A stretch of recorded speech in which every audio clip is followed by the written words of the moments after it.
Duke is the last ACC team remaining, and our Patrick is live at the game with more updates.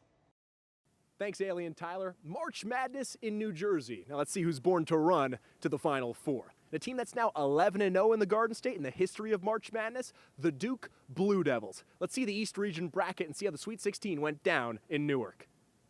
Alabama made a March Madness record 25 threes in their dominant win against BYU, and Duke took care of Caleb Love in Arizona in an 100-93 win.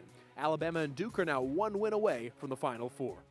This Elite Eight matchup is set to tip off at 8:49 p.m. here in the Prudential Center between Duke and Alabama, the top two seeds in the East region. And it's going to be a battle of speed. Alabama, the fastest team in the country, and Duke, one of the more slower-paced offenses in the nation. The Crimson Tide averaged 10 more possessions a game than the Blue Devils. If Duke wants to win this game, they're going to have to make the game go at their speed and protect the perimeter. If they can do both those things, there's a good shot that Duke heads to the Final Four representing the ACC. Coach John Shire has grown up in the Atlantic Coast Conference as a player, as an assistant, and now a head coach in Durham.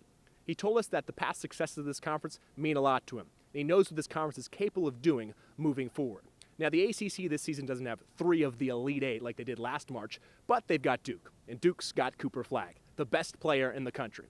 And Duke's now the top favorite to cut down the nets in San Antonio. Not bad for a team starting 3 freshmen. Not a lot of these other Elite 8 teams can say that. And for an update on the transfer portal, we head to Sydney Chan. That had to be an electric game, Patrick, especially with Duke's star-studded starting 5.